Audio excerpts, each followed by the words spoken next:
Hey, how's it going? So last video we talked about the Arrow-Debreu model and how in this perfect frictionless world we should ideally arrive at some kind of Pareto optimal solution without frictions, but we get these strange kind of results when we add informational asymmetry, which banks resolve with this choice of moral hazard, and then also this transactional kind of friction that comes with trading intergenerationally, right? Like, what does it mean to trade with somebody that's old, right? That's basically what money seeks to resolve, because they have some stock of fictitious, believed cash, right? That has an inherent belief value and is attached, subject to some constraint equation that then, incentivizes young people to save for the future. Okay. But now let's talk a little bit more about a modern theory of monetary, policy and just in general, okay? Just monetary, or a modern theory of money and monetary kind of policy types things. So, we establish why money and banks exist by including transactional. Oh wow, my pen is frozen. Hold on. Oh my god. Okay, so we have these transactional and informational frictions.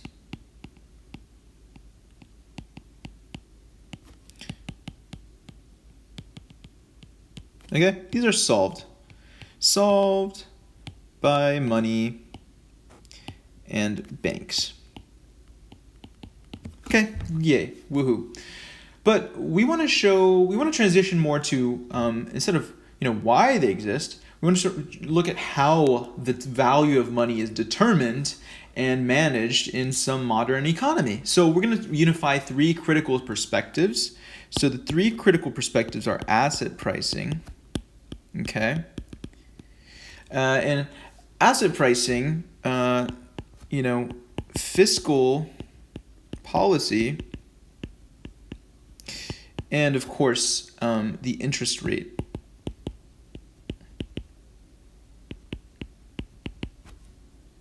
The interest rate setting, okay? We want to put this all into a single kind of coherent framework. Okay, some single coherent framework. We will then just try to determine the price level and the logic behind every contemporary monetary policy, okay? So the asset pricing view of some price level, in order to get that, we have to take our first step in our modern understanding, right? And it's to stop treating money as a unique object, right? So money is not a unique object. It's not unique. Instead, we have to view it as some durable,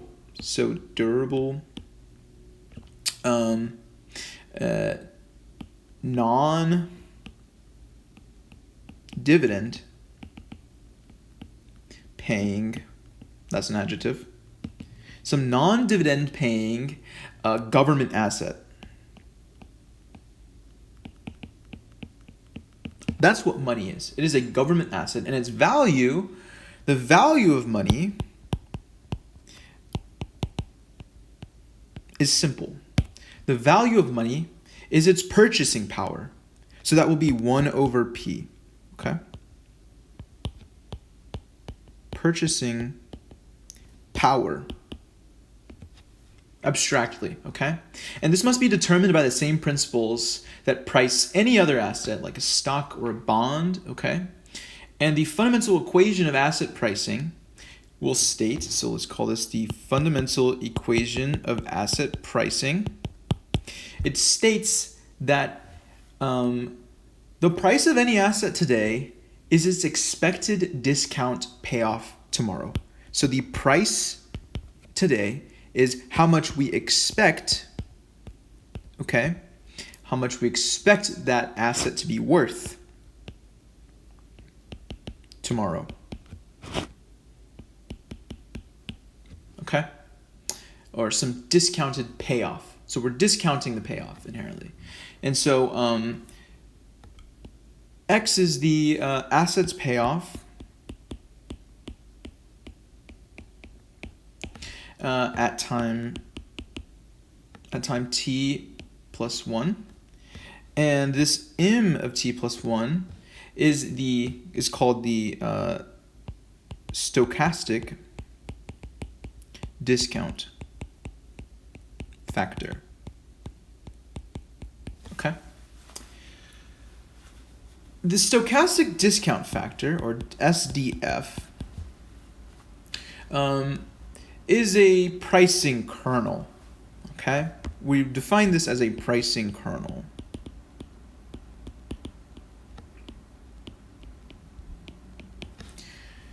What that tells us is that the SDF, and of course a kernel is something that you would put onto an integral, okay? Or some kind of function that I'm convoluting another function with mathematically, but that's not important if you're not focused on that. You can qualitatively describe the SDF as the economy's valuation of future payoffs. So this stochastic discount factor is economic. It is the economy's valuation of future payoffs.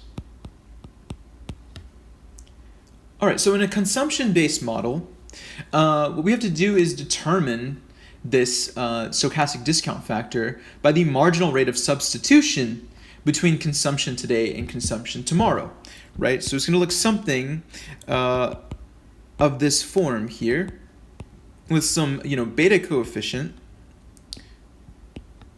that gives us information about the ratio of their of substitution today and substitution tomorrow. This is substitution tomorrow divided by substitution today, okay? And so, and these are functions of utility. So the SDF is high, so we would say this SDF is high when future consumption is expected to be low, okay? So when people are hungry in the future. You can think about this as that's essentially what we have here, right? The stochastic discount factor is M. And when basically people would make a payoff in that state would be very valuable, and hence we could anticipate this if we knew that future consumption is going to be lower, or if we expect it to be lower, okay? So how does this apply to money? Well, consider holding $1. So I have $1, okay, from time t to, I guess, some increment of time, okay, some period after that time. The price of this asset, then, the price of the asset at time t is, of course, going to be $1, but its payoff at time t plus 1 is also $1. And so to use the asset pricing equation, we must think in real terms. So the real price of $1 at time t is 1 over p sub t, okay? And the real payoff of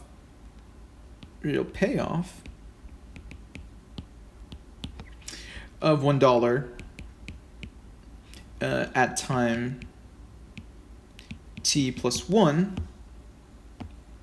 okay, at time t plus 1 is going to be 1 over P, or capital P, of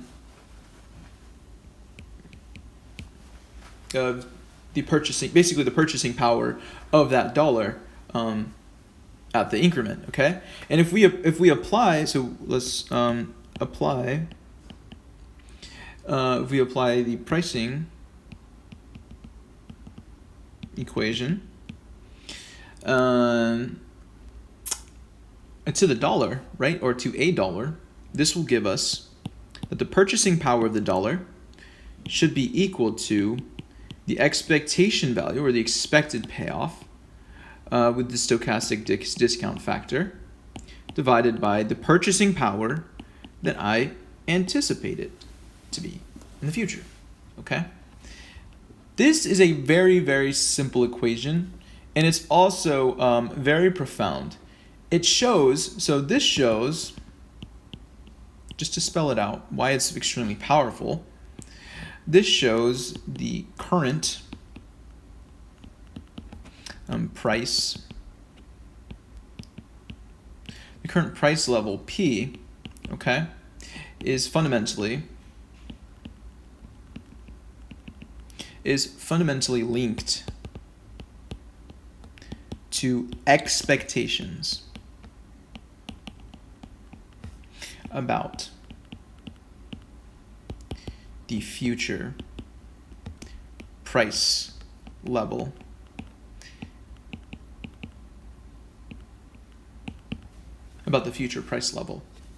and the future state of the economy. So the future state of the economy can then be extrapolated from this stochastic discount factor. Okay? That is the information about this future state of the economy.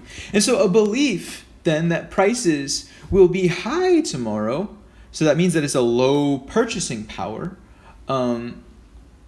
If prices are very high, the purchasing power of your dollar is low, and this reduces the value of a dollar today. So this would cause today's price level to rise. This perspective reveals that the inflation is actually deeply rooted in expectations. Okay, inflation itself is rooted in expectations from a first principles kind of standpoint, but it raises a new question. It raises this question: what anchors these expectations?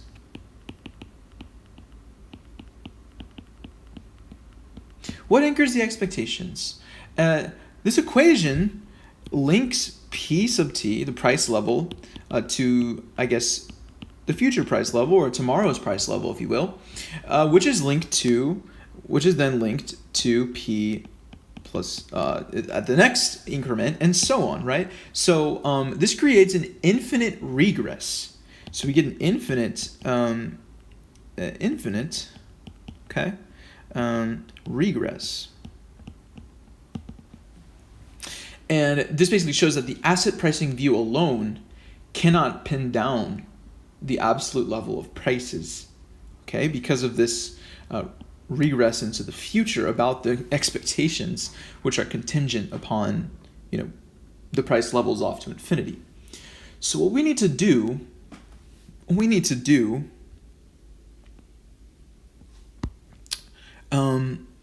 what is required of us is that we need to make an anchor. We need to have a fiscal anchor. And this determines that the absolute price level is found in the government's finances. Okay, so the government, like any household, okay, so we're going to treat the government like a household. It must satisfy its intertemporal budget constraint.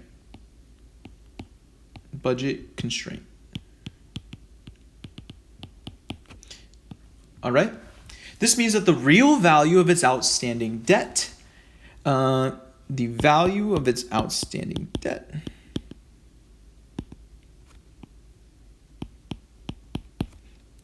real, must equal the present discounted value. So it must equal the present discounted value of its future primary surpluses. Okay, so we've kind of generalized this idea of this expected the expectations about some future price level to now more so that its outstanding debt has to inherently look something like this.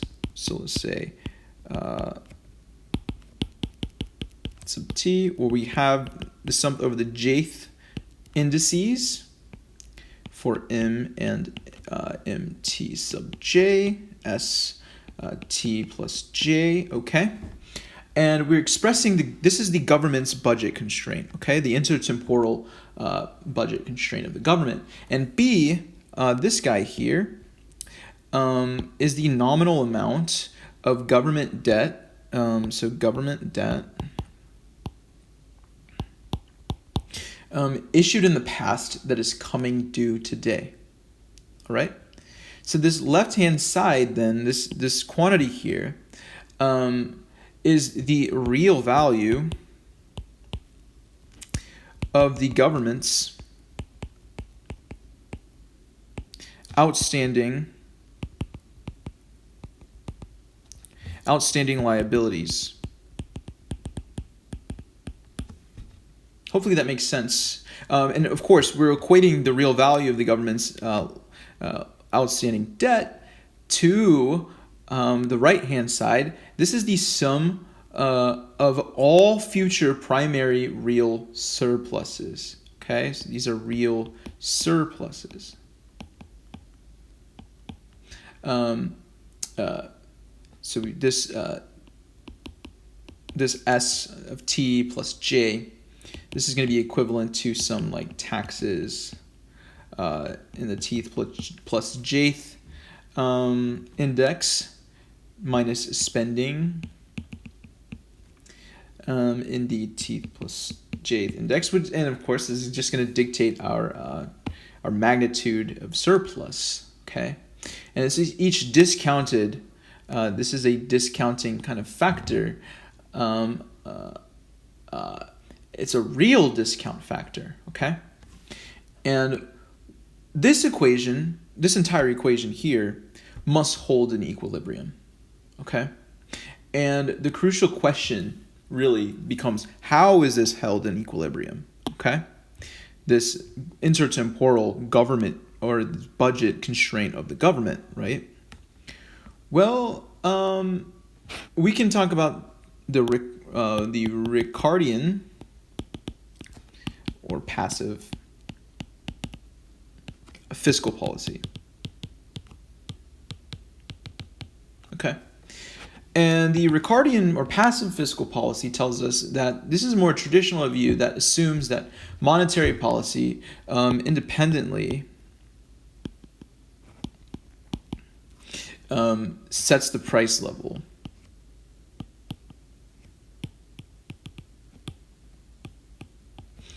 The price level path. And we'll call this the set of the price level here. And so they basically independently set this. And the fiscal authorities are passive. So they commit to adjusting, right? They commit to adjusting future surpluses. Oh, my thing is being weird. Wow, that was very laggy. Future surpluses.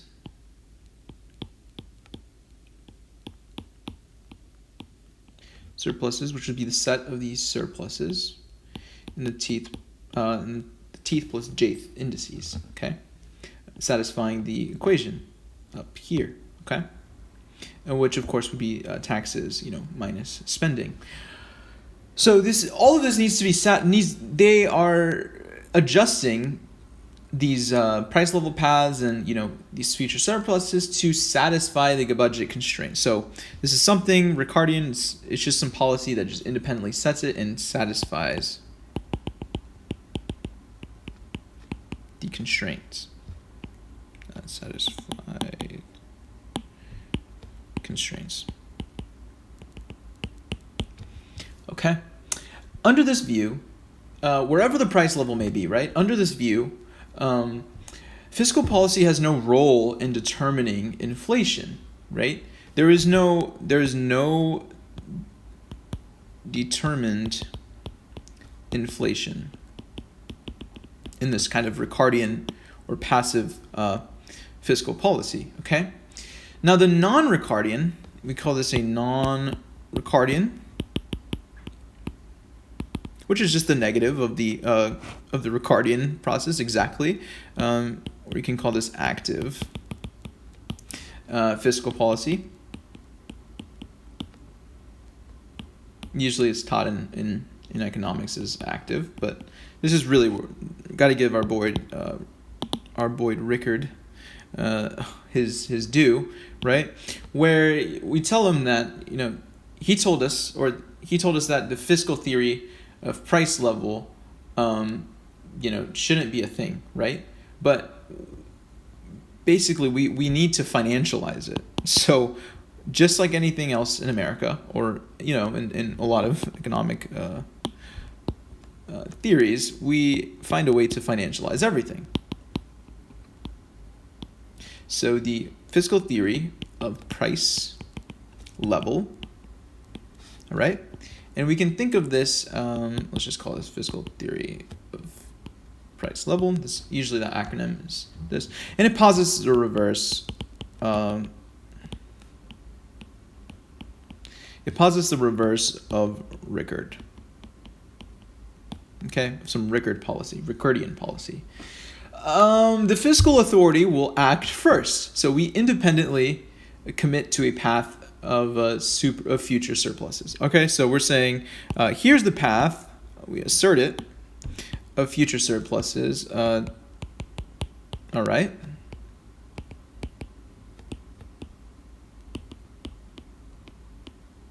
And with both the initial nominal debt, okay, that we have, the government has, and that needs to pay off, the entire path of future surpluses is fixed. So this is the fixed thing here.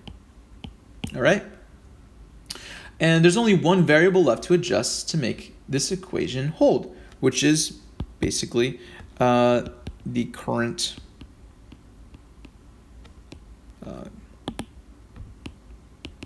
price level.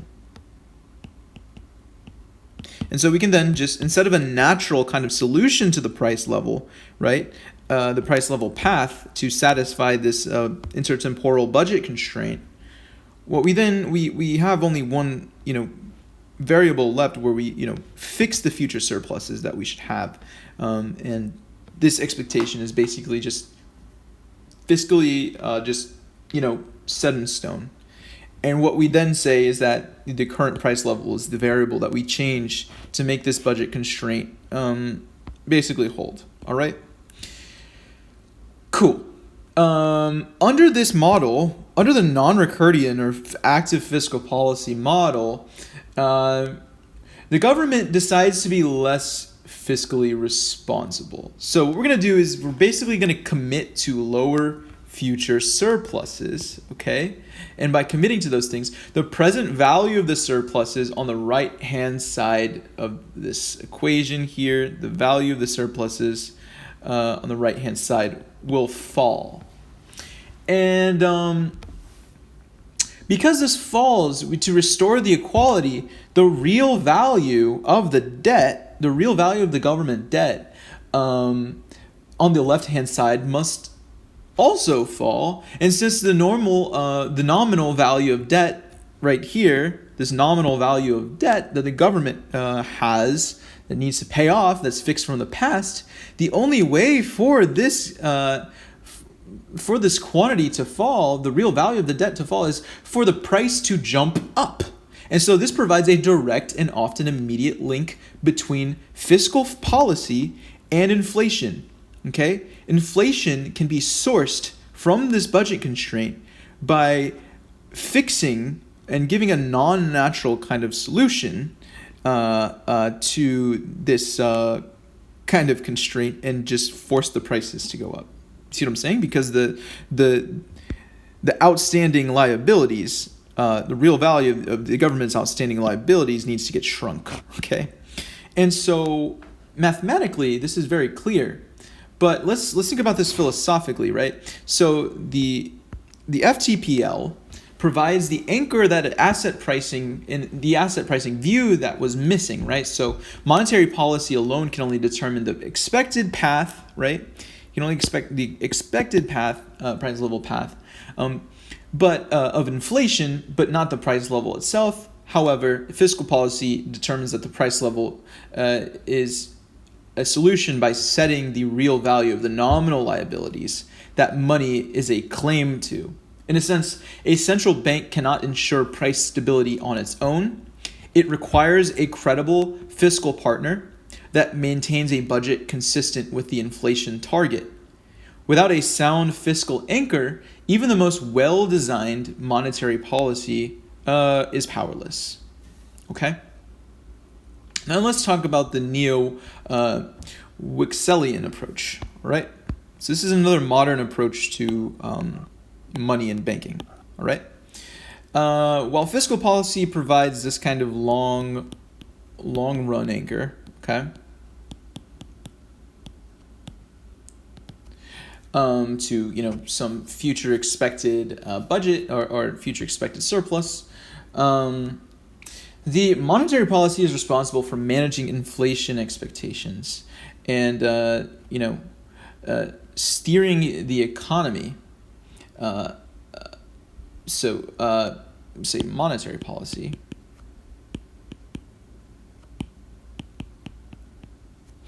We want to steer the economy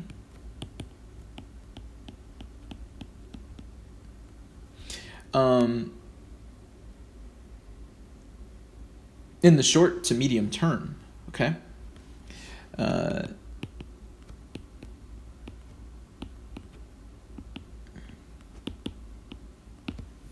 So what this means is that, modern central banks don't do this in the short or medium term by controlling the quantity of money. That's just false. What we do is we set a target. So we set a target for short term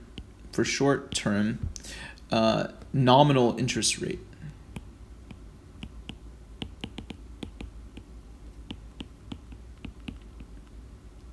Okay, like the federal funds rate.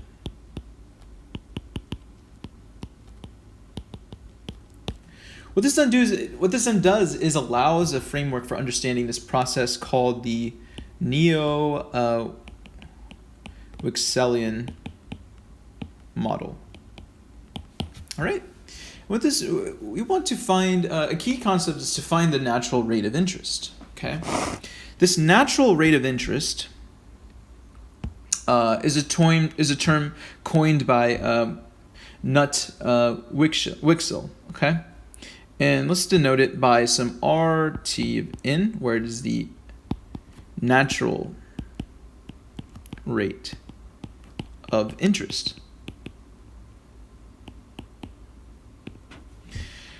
Okay, it is the real interest rate, okay, that would prevail in an economy with fully flexible prices. So where output has this quality of being at its natural or potential level. So this rate would be determined by real factors, such as productivity growth, population growth, public preferences for saving, versus consumption, basically that, as well as the real interest rate should also be consistent with a stable inflation rate, right? So we need a stable inflation, consistent with the real interest rates.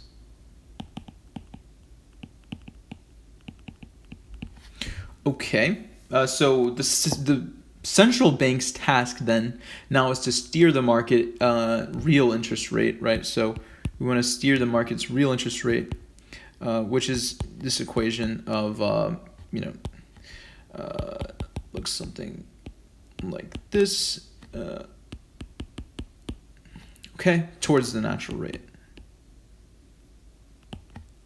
This RT in. Okay, we're trying. That's what we're trying to have. Okay, where pi is the inflation, of course, the expected value of the inflation, and the interest rate, the nominal interest rate. Okay, so the nominal interest rate, or I guess the taking the nominal interest rate divided by, or subtracting off the expectation of the inflation. Okay, so if the market real rate is below the natural rate, so in other words, if the real rate is below the natural rate of interest, policy is expansionary. Okay, it's said to be expansionary. That means that it would stimulate demand and putting upward pressure on inflation. And if the real rate is above the natural rate, so if it's greater than the natural rate, the policy is contractionary.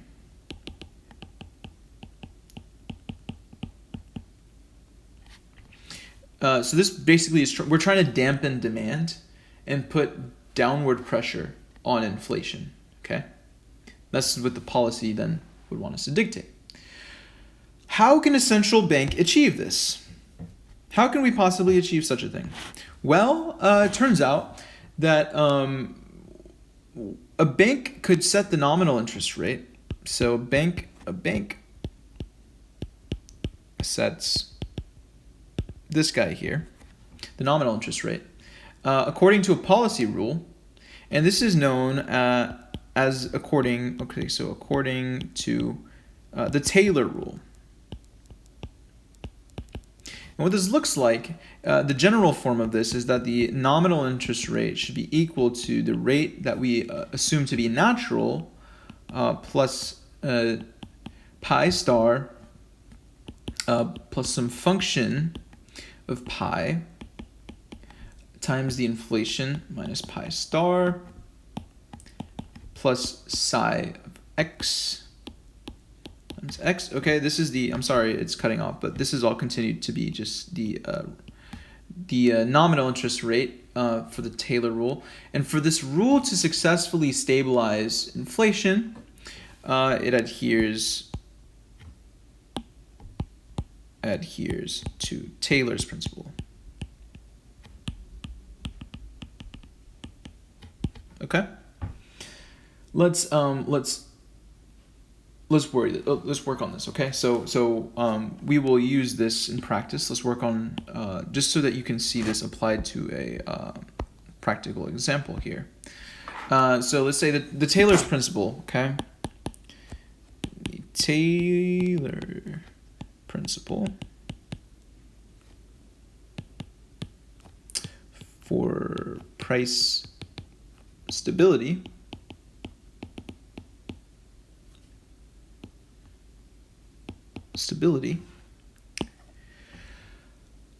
it states that to stabilize inflation, the central bank must respond to a rise in inflation by raising the nominal interest rate by more than 1 for 1.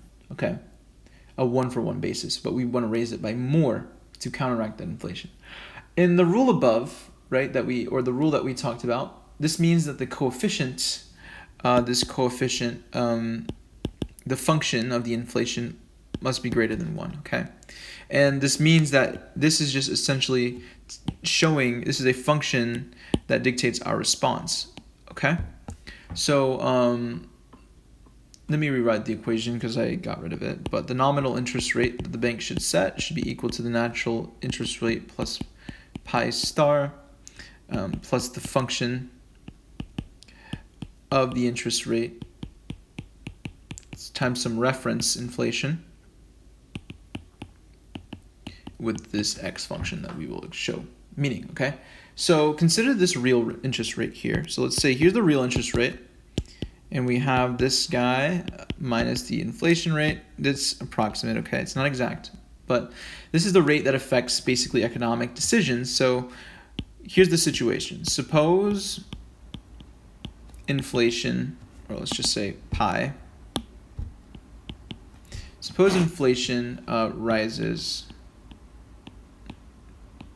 by 1%. So the bank that follows this rule will raise the nominal interest rate. So it will raise, if inflation rises by 1%, what it's going to do is raise this by this factor of phi of the function of the inflation times 1%. All right. And what then is going to happen is that the effect on the real interest or the real rate, the change in the real rate will then be approximately the nominal interest rate minus the delta inflation, which should be equal to 5 pi times 1% minus 1%, which is equal to phi of pi minus 1%. Okay, 5 pi minus 1%. And so this would be the effect on the real rate that we would have, the delta real rate. So case 1, we can handle this by cases. So case 1, the Taylor principle can hold, okay, in this first case. So this means that we have if phi of pi is greater than 1, okay, that's the condition for the Taylor principle to hold. So, you know, if let's just suppose some value of it, let's say that it's 0.8, or sorry, it's less than, sorry. Let's say that we're counteracting the rising interest rate with 1.5%, or 5 pi is 1.5, right? This is just the scalar of how we're responding to this function, or this function is how we're responding to the change in the interest rate. This implies then that the real interest rate is going to be around 1.5 minus 1%, or the change in the real interest rate. And then this should give about 0.5%. All right, that's the change. And so the real interest rises, okay? And this is contractionary. So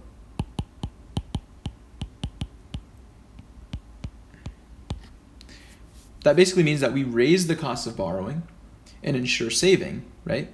And we want to cool down the economy, which in turn pushes inflation back down towards the target, right? That target inflation that we believe to be correct. And so the policy is like this stabilizing force. It just kind of, exerts some pressure to push the inflation back down by raising the interest rates. Okay, case 2. It happened again. Hello. Alrighty, great. Case 2,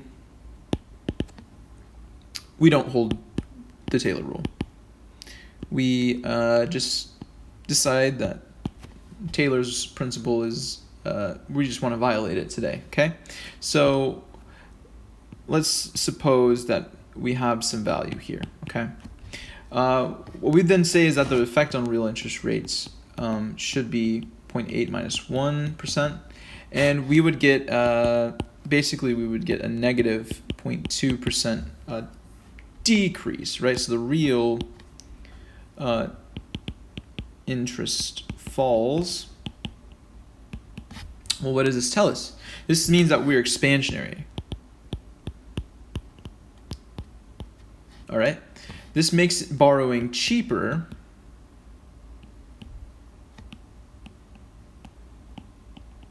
Okay? It makes borrowing cheaper and discourages saving, which means that it should stimulate the economy and push inflation higher. This policy is inherently destabilizing, and this creates a vicious cycle which would allow for, self-fulfilling kind of, inflationary spirals, right?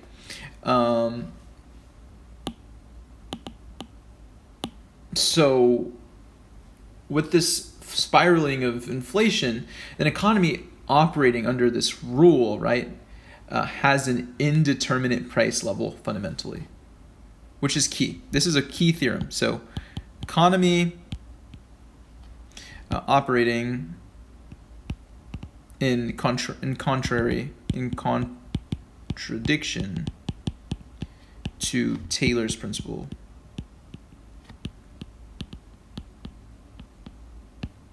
This basically means that the price level T is indeterminate.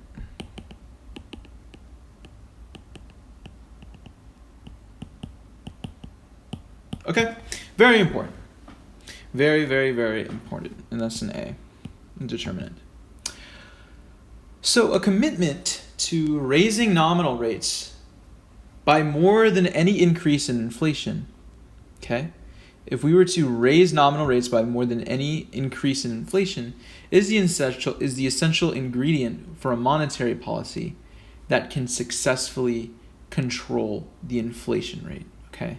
In order to control the inflation rate, we have to inherently create policy that's going to stabilize it by making the rates a little bit higher to encourage saving. So let's tie it all together. Let's tie everything together. What we have is that monetary policy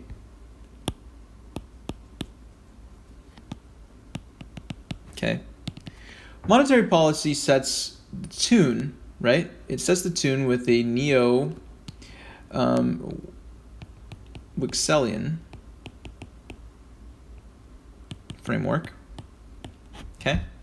And the central bank commits to an interest rate rule that adheres to the Taylor principle.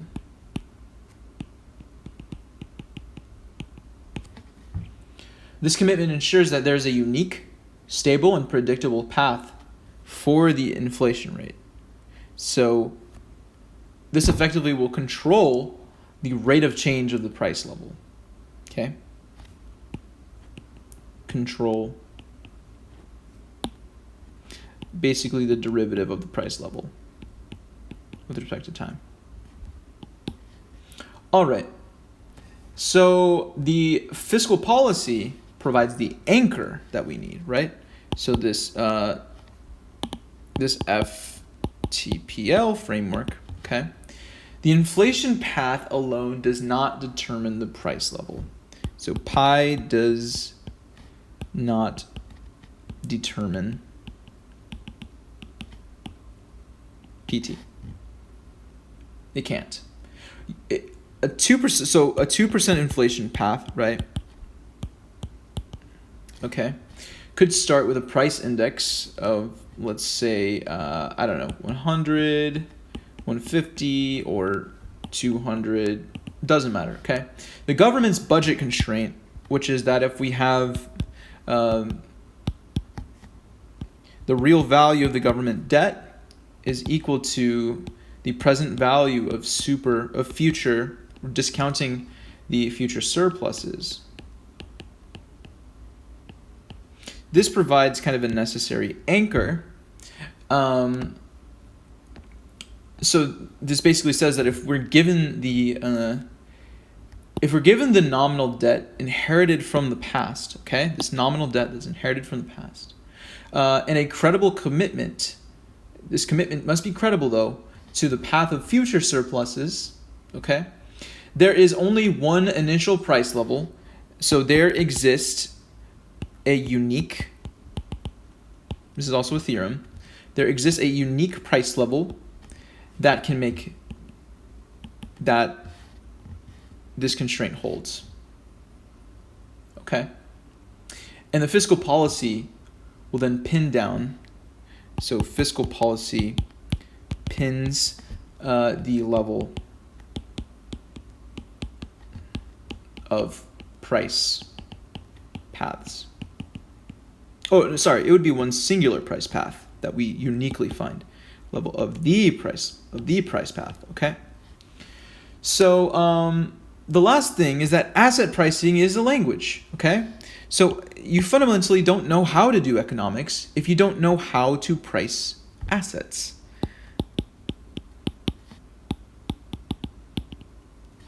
Okay? The entire system must be consistent with rational expectations. And another condition we call no arbitrage. This is basically corollaries of this expectation value of the discount factor, the stochastic discount factor, which tells me the information I need to know about how the economy is determining the expectation value of the purchasing power of my dollar in the future. That's what this is telling you. This is inherently a fundamental equation of asset pricing. And what this equation does is it weaves together the expectation price of future prices shaped by monetary policy and the real economic outcomes, right? So these real economic outcomes would be consumption, growth, right? All of these things. These are linked to the government's. These are linked to the government's fiscal stance, okay? So it all connects, okay? In the modern view then, in the modern view of monetary policy, this equation weaves together really that the central bank sets the interest rate. Central bank sets the interest rate. And the fiscal policy anchors... Oh my God, it's frozen again. The fiscal policy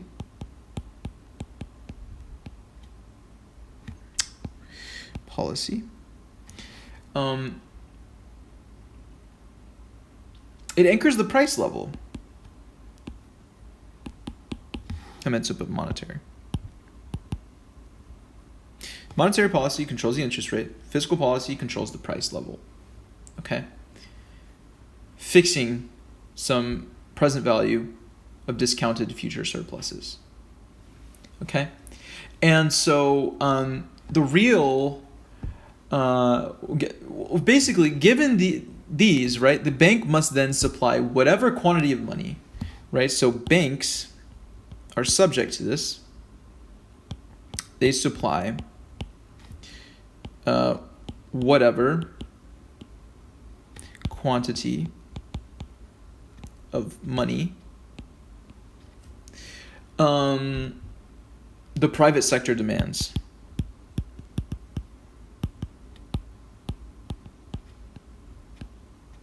This is key. Because this ensures that the money market clears at the target interest rate. And so this causal chain, right, of old quantity theory, right, of some old theory where the money tells you what the price level is, we've effectively reversed it.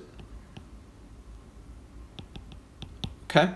We've reversed it in this modern view of monetary policy and how it affects the price level, because, right, the private sector demands to ensure that the money market clears at this interest rate. So thank you for watching. I hope you enjoyed this, and I hope you're getting something out of this. Next episode. Let's check what I was going to cover next. I'm only going to do about 4 episodes of this, but we're going to talk about basically the microeconomics of banking and the fragility of the financial system. So that'll be the topic of the next episode. So thank you for watching, and we'll see you next.